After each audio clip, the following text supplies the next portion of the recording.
Got the jasmine rice, baked chicken. Should have cut it up in a little smaller pieces, but you know what it is. Let me show you. Let me flip that baby over real quick. That part. Got the mackerel fish, you know what I'm saying? Why grandma, yo, that type shit. And that's the mackerel fish right there, you did. It's kind of like eating salmon, you know, when the bone's super soft and edible and shit. Anyway, hold on, let me check them out real quick. Let's check them out. Type shit. Hold on. That part.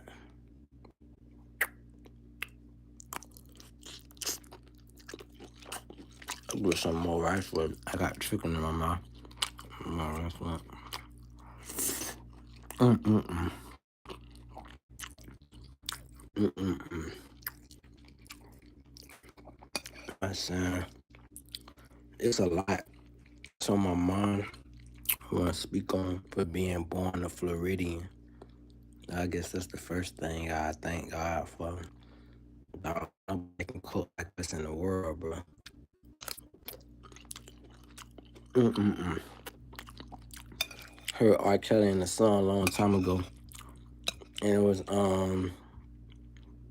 I don't know if it was when the woman's fed up, but at the end of the song, he was like, "She from right outside of Chicago. Some of the best cooking you ever had." Then I think about the movie Soul Food that was based in Chicago and shit. I don't know what it is about Illinois and whatnot, but ain't nobody can cook like no black American from South Florida.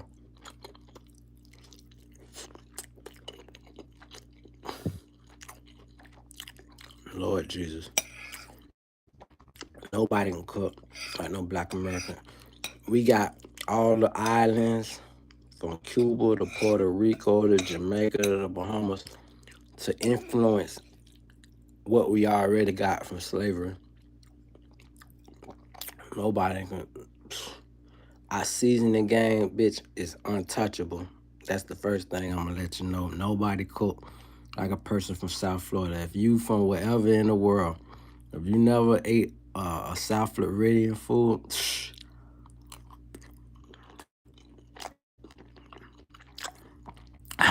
you ain't never lived life. Jesus Christ. And you know what's so crazy is this is on some simplistic shit. Like this is like jasmine rice, some cut collard greens, mackerel, baked chicken, and then it's my seasoning game that really put it all into play. You feel me? Let me show y'all this real quick. While I got 25 folks found, then you did. I'm fucking it up. For all y'all from the hood, you already know we don't do presentation. We do taste. I done seen the raw shit presented very well and the shit disgusting. This bitch is awesome. Mm-mm-mm. Let's talk about it real quick. We're not talking about food, but I'm trying to calculate my words. I just got off the phone with my auntie. And I love that lady. She a 1K person. I think my mama is like the angel out the bunch. What I mean by that is my mama ain't really got no real life. She got stories too. But my auntie gonna keep it 1K. Ain't no hitting shit. Ain't no this and that. She just gonna keep it 1K. Let me listen to what these things say. I'm cracked at Fortnite. I don't care about Fortnite, my brother. You ain't even liked my shit yet. You just trying to get attention, ho. You can keep it pushing. Anybody trying to get attention, this is the wrong channel. You ain't get no attention here, cause hell, I don't get attention. I get blackballed or whatever the shadow banned. A few things I do go viral or whatnot. It does. I do got a channel that's growing. I say that much as well. But I don't play cadence to the foolishness. So if you think you can say something foolish to get you some airtime, It's not happening. No point. I was gonna say was I'm talking to my auntie, and she telling me, explaining to me, it's a difference between being a hard worker, which I am a hard worker. I don't know nobody work harder than me, and a country boy. She like, you're not a country boy. I done lied to myself and told myself I was a country boy. And then I went to think about Outkast. I don't remember what Outkast video it was, but these niggas had a rebel flag. I was like, what the fuck these goofy ass niggas doing with a rebel flag? This some shit you would never see a South Florida nigga do. We some stand up ass niggas. But if you was born into something, that's one thing I had to learn the hard way. How could you know that you in some foolishness?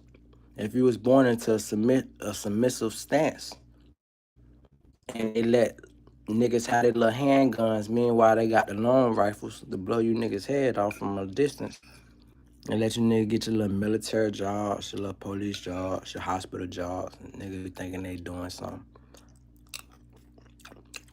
Niggas will really feel prosperous. Versus you can work at McDonald's down south and make $20 an hour. See how that go? I'm only saying that to say I had to talk to my country ass auntie who never left the country, who stayed in the country, to give me a harsh reality check that nigga, I don't care how much you till your own yard, I don't care how many plants you grow, I don't care how much gardening you do, you a city slicker. You ain't used to that lifestyle.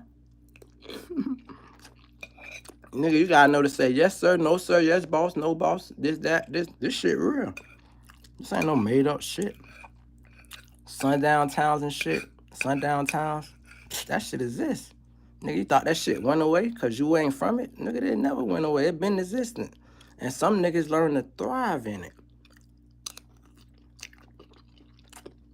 I'll just show you my status that I'm doing on this plate because I am not playing with this shit. Anyway, turn the bit back around. Some niggas learn to thrive in it. They learn to thrive in the system. And you would be sitting up thinking that, look at all these black faces, because that's what I was chasing, right? Many years ago, let me tell you a story.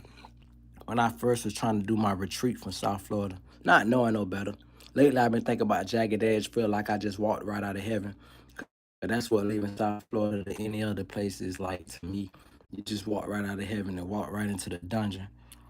Anyway, when I first was looking for somewhere else to relocate, possibly outside of South Florida, I used to always Google where's the most concentration of black people at. Pardon me. And Memphis kept coming up. This way before the new Memphis. I call it the new Memphis. All these Memphis rappers that blew up recently. Only people from Memphis back then was 3 6 Mafia and 8 Ball and MJG, and we ain't know everybody else, right? So I thought about moving to Memphis and shit. This was many years ago, at least 17 years ago.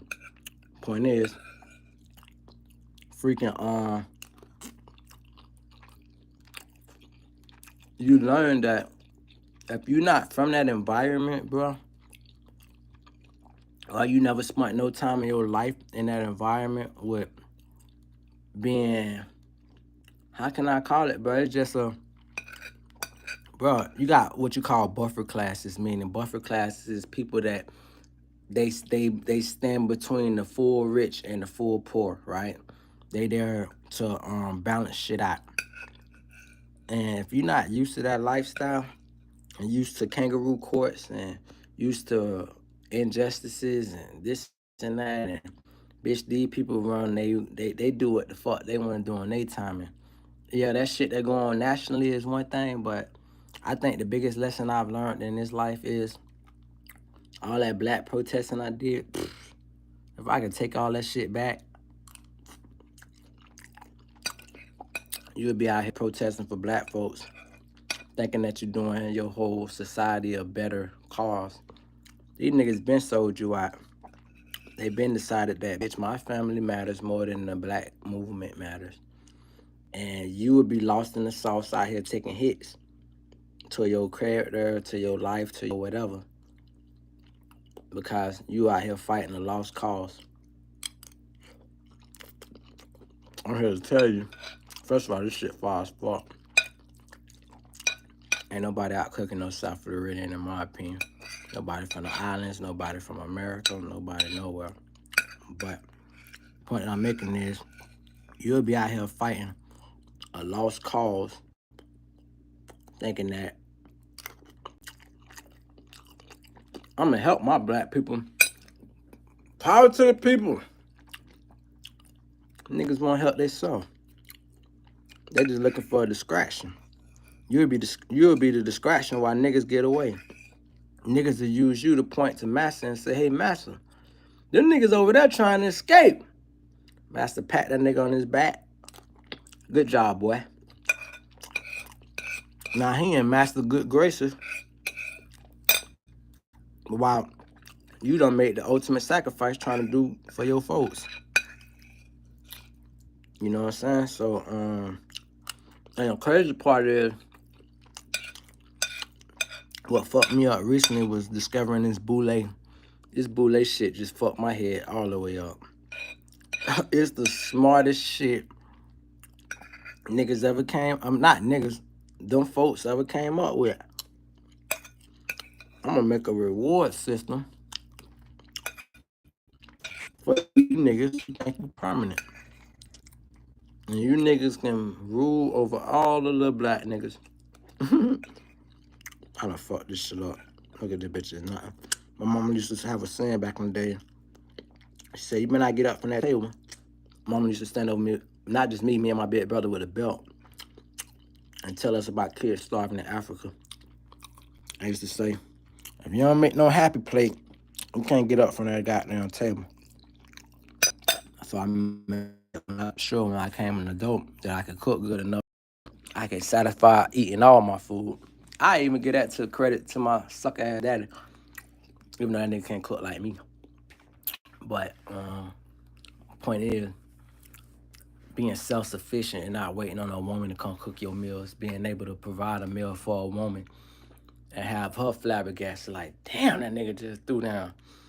They say the way to a man's heart is his stomach. Well, back in the days, I used to say, "A way to a woman's drawers is her stomach, man." Gotta cook. Gotta throw down. You want to go to a 5-star restaurant or you want to eat some 5-star food? That's the point that I'm making, though.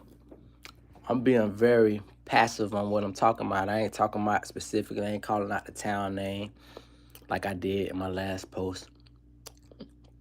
I ain't going into the full onslaught because I noticed YouTube been doing this thing where lately it'll cut what it want to cut from what I said and cut my whole speech in half. And I can reiterate certain points to get that point across if I felt like it was pertinent, which some of it is, but I'm just in a docile state or a mellow state right now to where I'm glad that I was able to kick it with my auntie. The lady keep it so real, dog. Like, it's so funny because I never trade my mom. Like, I always say, bitch, I get my dad up for potato chips. But I never trade the mama that God gave me, nigga. Like, in a million lives, give me the same mama. But I do realize, I don't know if this worked like this for every family, but compatibility is a motherfucker. And me and my auntie so compatible as nephew and auntie that I would have made a perfect son for her. I would have thrived with a mama like that who gutter enough to accept that, hey, man, I'm a little ratchet. I don't like no goody two-shoe or play like a goody two-shoe when you got ratchet nature in you. But with all that said, I wouldn't trade who the fuck gave me life. Having said that, though, getting off the phone with my auntie and her dropping this knowledge on me, like, she got a full country accent, just like these niggas around here. And one thing about it is she caught out some things without me having to mention it. She's like, and I bet you it's a whole bunch of faggots.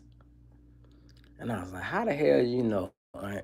How do you know that a nigga, I still can't get over I don't care about the faggot shit. I care about the fact that a nigga felt comfortable to holler at me. Like, in a public set. Nigga was following me down the aisle. Buddy, what? Playboy, what? Square nigga, what? I just seen a Facebook post with a nigga. Bless that nigga heart. Cool nigga. I call him cool nigga because he's sitting up there and he know he like a thirst trap for the hoes, right? He's sitting up there with his shirt off. He know the hoes gonna probably come to the post like, oh, that nigga muscle and this and that, handsome, this and that. And so he got the phone toward him, looking at him like this. And he said, hey, babe, man, come here, man, hurry up, come to the car. So while she coming to the car, the nigga say, he switched to his little you know what voice. He said, these hoes, these bitches, this and that. And he's showing black women the cruel lesson they should have been learned or nobody never gonna teach them. Which is, you after this nigga, but this nigga somebody else old lady. That's your old man, but he's somebody else old lady. And I always love T Grizzly verse in his song where he say, through these buff glasses, I can see the hole in niggas. I don't got no buff glasses. I just can see the hole in niggas. Like I can see a nigga suck dick. And we not gonna make it that. But what I'm simply saying is, this shit, if you put slavery into the play of everything, I'm gonna make it all make sense. We in the so-called South, and I'm not talking about South Florida, I'm just talking about North Florida, Georgia, Alabama, Mississippi, South Carolina, and we just keep it at South Carolina. If you add them 5 states, Florida, Mississippi, Georgia, Alabama, maybe even Louisiana, add Louisiana to it, and Tennessee, add Tennessee in it, so 7 states.